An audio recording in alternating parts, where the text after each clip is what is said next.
My son Marcus didn't raise his voice at Thanksgiving dinner. He just looked up from his plate and said, "Dad called me yesterday." The room froze. My daughter Sarah's fork stopped midair. My youngest, Thomas, went pale. Even the golden light streaming through the windows of my Chicago brownstone seemed to dim. "After 25 years, I said quietly, "your father called you." Marcus nodded. His jaw was tight. "He wants to meet. He says he's been alone. He says he's sick." The word sick hung in the air like smoke. For a moment, I was 24 again, standing in a cold Milwaukee apartment with 3 babies and an empty bank account, staring at the note your father left on the kitchen counter. "I can't do this anymore." That was all he wrote. No apology. No forwarding address. No phone number. Just 8 words, and the sound of the door closing behind him. Growing up in a small village outside Krakow, I learned early that survival meant silence. My family didn't have much. We lived in a 2-room house with a tin roof that rattled in the winter wind. My mother worked in a textile factory. My father repaired bicycles in a shed behind the church. I was the youngest of 4 daughters. And in our house, being the youngest meant being invisible. My older sisters were loud, ambitious, full of dreams. They fought for attention, for approval, for the little we had.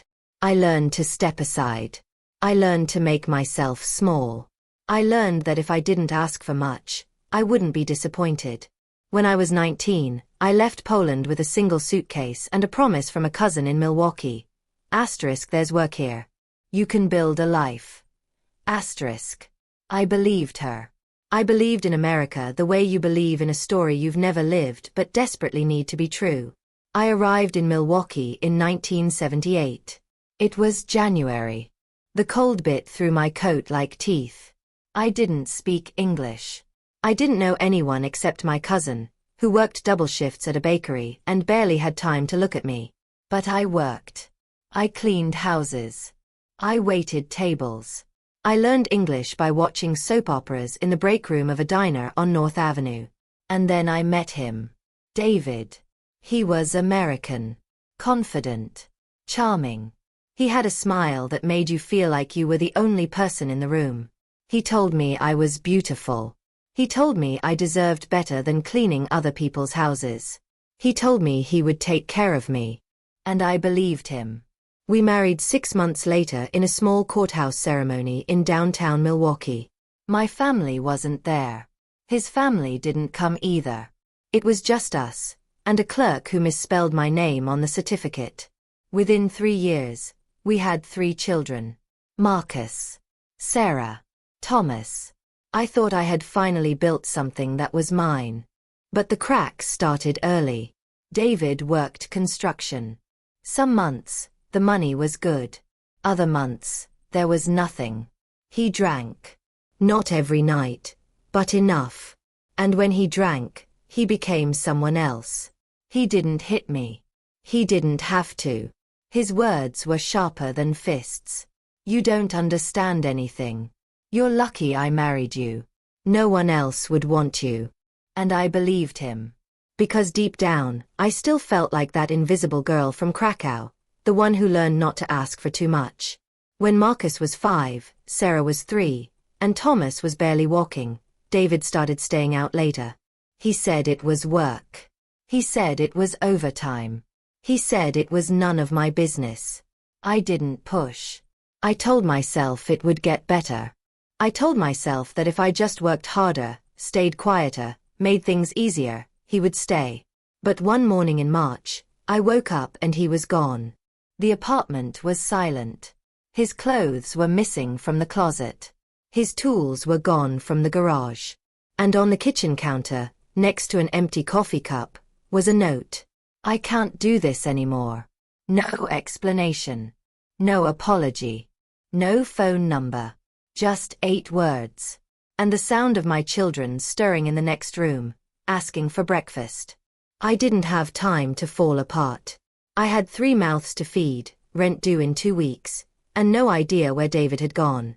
So I did what I'd always done. I worked. I found a job cleaning offices at night. During the day, I worked at a laundromat folding sheets and towels. I slept 4 hours a night. Sometimes 3. The kids ate before I did. Always. There were months when I skipped meals so they could have seconds. There were nights when I lay awake, adding numbers in my head, trying to figure out how to stretch $12 until Friday. But I never let them see me cry. And slowly, painfully slowly, we built something. Marcus got a scholarship to Northwestern. He studied engineering.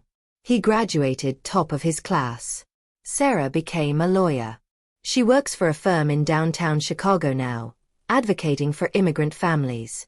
Thomas runs his own architecture firm in Lincoln Park. He designs buildings that are featured in magazines. They are brilliant, strong, kind. They are everything David and I were supposed to be together. But they are mine alone. And the life I built after he left, that cold Milwaukee apartment, those sleepless nights, the years of double shifts and skipped meals, that was mine too. No one handed it to me. No one stayed to help. I built it from nothing. And I was proud. Last Thanksgiving was supposed to be special. It was the first time in years that all 3 of my children were home at the same time. Marcus flew in from Seattle, where he works for a tech company. Sarah took time off from her firm. Thomas closed his office early. We gathered in my brownstone in Chicago, the house I bought 5 years ago, after decades of renting. It has tall windows, hardwood floors, and a kitchen that smells like the pierogi I learned to make from my mother. For the first time in my life, I had a home that felt like mine. We set the table together. We cooked. We laughed. And then Marcus said it. Dad called me yesterday. The room went still. What? Sarah whispered.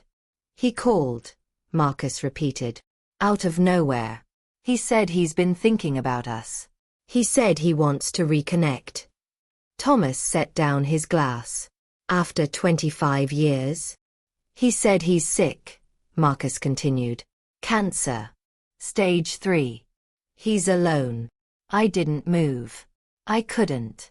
Because in that moment, I realized something. David didn't call because he missed us. He called because he needed us. Over the next few days, the calls kept coming. First to Marcus. Then to Sarah. Then to Thomas. Each time, the story was the same. I made mistakes. I was young. I didn't know how to be a father. I'm alone now. I'm sick. I just want a chance to make things right. And my children, kind, compassionate, generous, wanted to believe him. Mom, Sarah said one evening, sitting at my kitchen table. What if he's telling the truth? What if he really has changed? I didn't answer right away. Instead, I went to the small filing cabinet in my bedroom closet. I pulled out a folder I hadn't opened in years. Inside were the documents I had collected after he left. Bank statements showing withdrawals I never authorized. Credit card bills for charges I didn't recognize. A lease agreement for an apartment in a different part of town, signed 3 months before he left. And a letter from a lawyer, dated 6 months after he disappeared, informing me that he had filed for divorce in absentia. He hadn't just left. He had planned it. He had moved money. He had signed a new lease. He had started a new life, and he did it while I was still waking up at 5 a.m. to fold laundry and feed our children. I brought the folder to the kitchen table. I set it in front of Sarah. This, I said quietly, is who your father is. If this story is touching something in you, take a moment to subscribe. There are more truths to uncover, and I'll be here for every one of them. And in the comments, tell me, where are you watching from? Let's build this community together. Sarah read every document. When she finished, she looked up at me with tears in her eyes. Mom, she whispered. I had no idea. I didn't want you to know, I said. You were children. You didn't need to carry that. She reached across the table and took my hand. You protected us, she said. You always protected us. Over the next few days, Sarah used her legal training to dig deeper.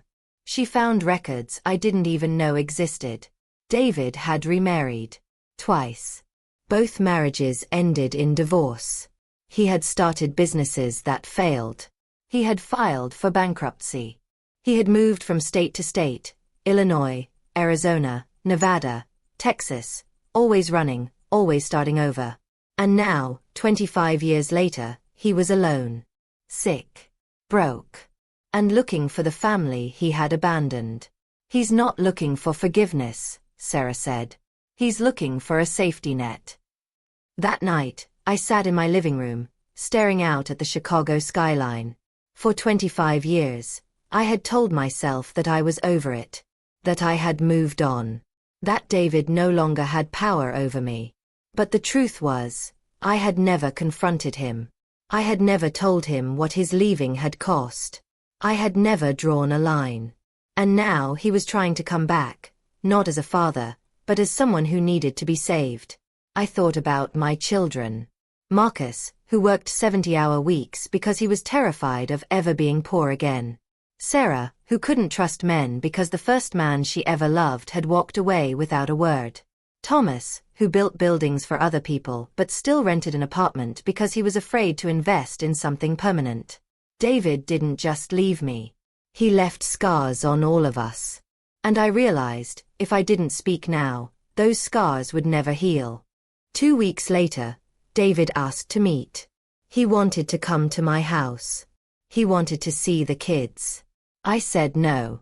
Instead, I agreed to meet him at a cafe in Milwaukee, the same neighborhood where we had lived when we were married.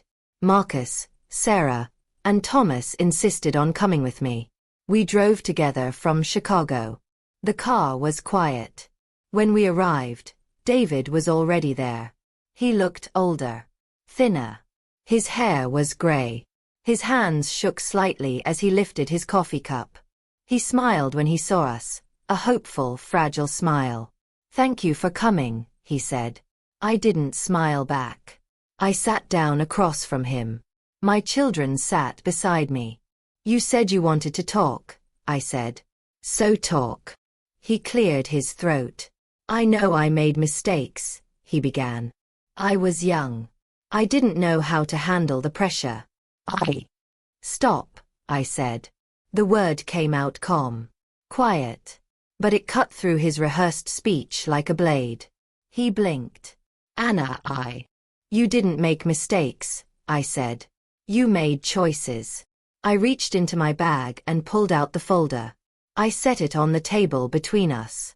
"You moved money into a separate account 3 months before you left," I said. "You signed a lease for a new apartment. You filed for divorce while I was still working 2 jobs to feed our children." David's face went pale. "You didn't leave because you were overwhelmed," I continued. "You left because it was convenient. And now you're back because it's convenient again." "I'm sick," he said, his voice shaking. "I have cancer. I don't have anyone. And whose fault is that?" Sarah said, her voice sharp. David looked at her, startled. "You left us," she said. "You didn't call. You didn't write. You didn't send money. You didn't show up for birthdays, graduations, weddings, nothing." Marcus leaned forward. "I got into Northwestern on a full scholarship. Did you know that?" David shook his head. "No," Marcus said. "You didn't know. Because you weren't there." Thomas's voice was quieter, but no less devastating. "I used to tell people my dad was dead. It was easier than explaining that he just didn't care." David's hands were trembling now. "I didn't know what to do. I was scared." "So was I said. The words hung in the air. "I was scared every single day," I continued. "I was scared I wouldn't be able to pay rent. I was scared my children would go hungry. I was scared they would grow up thinking they weren't worth staying for." David opened his mouth, but no sound came out. "But I didn't leave," I said. "I stayed. I worked. I built a life for them, for us, from nothing." I leaned forward. You don't get to come back now and pretend you were part of that. David stared at me, his face pale, his hands shaking. Anna, please. I stood up. You didn't lose us, I said quietly. You left us. The room seemed to shift. Even the noise from the cafe, the clatter of dishes, the hum of conversation, felt distant. And you don't get to borrow our strength now, I said. Not after all these years. I turned and walked toward the door. My children followed. Behind us, I heard David call out, Anna, wait. But I didn't turn around. I didn't look back. For the first time in 25 years, I chose myself. And it felt like breathing. A few weeks later, I was sitting in my kitchen in Chicago, folding pierogi dough. The house was quiet. The afternoon sun streamed through the windows, casting warm patterns on the floor. Sarah stopped by with coffee. Marcus called from Seattle. Thomas texted a photo of a building he was designing. We didn't talk about David. We didn't need to. Because the truth was, he had never been part of this. This life, this home, this peace, this strength, we built it without him. And it was ours. I looked down at the dough in my hands, the same recipe my mother taught me in that cold village in Poland, decades ago. And I realized, everything I needed, I had carried with me all along. The resilience. The courage. The refusal to give up. David didn't give me that. I found it in the silence of those early mornings, when my children were still asleep and the world felt impossibly heavy. I found it in the Milwaukee laundromat, folding sheets until my hands ached. I found it in this Chicago brownstone, where I finally built a home that was mine. David thought he could come back and borrow the life we built. But he didn't understand. You can't borrow what was never yours to begin with. If this story moved you, I'd love to hear from you. Drop a comment and tell me where you're watching from, and if you've ever had to draw a line with someone you once loved. Your story matters. And if you're ready for more truths like this, hit subscribe. There's more to uncover, and I'm not done yet. The truth is, family isn't just about who stays. It's about who shows up when it's hard. Who works when no one is watching. Who builds when everything feels broken. My children didn't need their father to become who they are. They needed someone who refused to give up. And I was that person. Not because I was strong, but because I didn't have a choice. And maybe that's the real story. Not the one about the man who left, but the one about the woman who stayed. And built a life so beautiful, even he wanted to come back to it. But this time, the door stayed closed. Because some silences are earned.